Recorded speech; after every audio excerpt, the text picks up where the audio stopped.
Okay, we're going to hear the first part of Chapter 6. Chapter 6 is called Fang Hits Town. Fudge liked his new bed a lot. There was just one problem. He fell out of it every night. By the fourth night, my mother and father got smart. They pushed the bed against the wall and they surrounded the other side with chairs. Now there was no place for him to fall.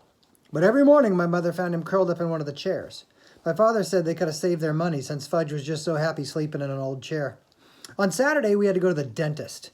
He wanted to check Fudge's mouth again to make sure that everything healed all right since his flying experience. Dr. Brown is an old friend of my father's. They went to school together. He's always saying he takes special good care of me and Fudge because we're chips off the old block. I guess the old block is my father.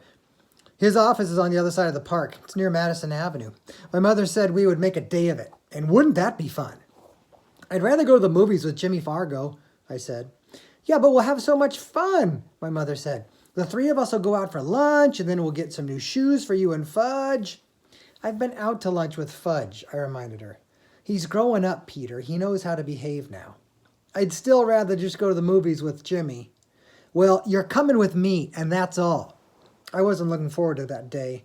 And Saturday morning's always the best day of the week. Every Saturday morning, I clean out Dribble's bowl. Sometimes, if Fudge is good, I let him watch. I do it in the bathroom. First, I take Dribble out of his bowl, and I let him crawl around in the tub. I'm afraid to put him on the floor because somebody might step on him. But in the tub, I know he's safe. Next, I take the rocks out of his bowl and wash him. And the last thing I do is wash the bowl itself. I really scrub it. I even rinse it 2 or 3 times to make sure all the soap is out. When I'm done with that, I put the rocks back in and I fill it up just the right amount of water. And after I put Dribble back in his bowl, I feed him. Usually he goes right to sleep on his favorite rock. I guess running around the bathtub really makes my turtle tired. Today I finished with Dribble just in time. My mother was rushing and mumbling about getting us to Dr. Brown's office in time for our appointment. When we were outside, we took the crosstown bus, and then we walked a few blocks to his office. As soon as the nurse saw Fudge, she said, "How's my favorite little patient?" And she gave him a hug and a little book to read. To me, she said, "Oh, good morning, Peter." It burns me out the way people treat Fudge. He's not so special. He's just little, that's all. But someday he's going to be 9 years old too, and I can't wait until he is. Then he'll know there's nothing so great about him after all. Soon the nurse said, "Fudge, Dr. Brown's ready to see you. Come on with me now."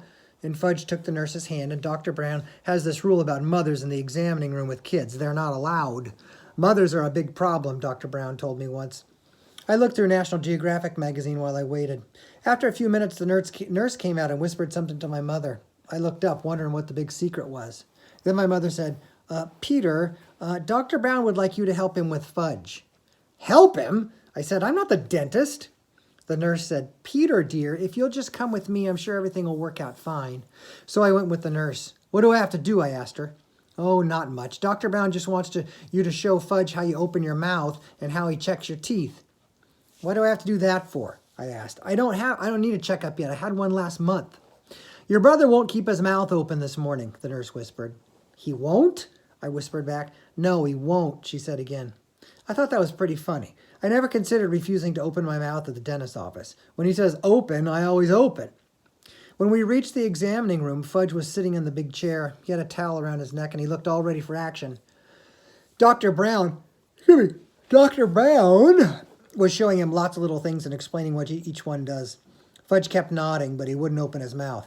"Ah, Peter," Dr. Brown said when he saw me. "Would you open your mouth so that I can count your teeth?" That's what he tells little kids that he's doing, counting their teeth. Little kids will believe anything. I went along with Dr. Brown's joke. I opened my mouth very wide, much wider than when I'm the real patient. He put his mirror in and said, "Wonderful teeth, just beautiful, a chip off the old block. Such a shame your brother can't open his mouth the way you do." "Can so," said Fudge. "No," Dr. Brown told him, "you can't open your mouth nearly as good as Peter." "Can so? See?" Fudge opened his mouth.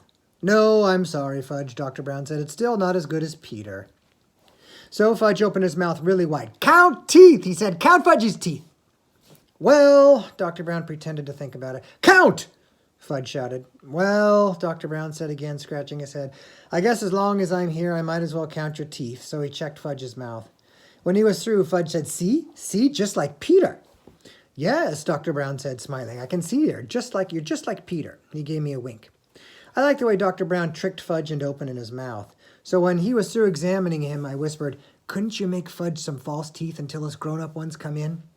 No, he'll just have to wait, Dr. Brown said. But he looks like he has fangs, I told him. You'd better not say that in front of your mother, Dr. Brown said. I know it. She's not too big on fangs. Dr. Brown thanked me for helping him. My mother made another appointment for Fudge. The nurse kissed my brother goodbye and we left. See, that wasn't so bad, was it, Peter? My mother said. Yeah, I guess it could have been worse, I admitted. All right, we'll stop there with chapter 6, and we'll do the next half tomorrow.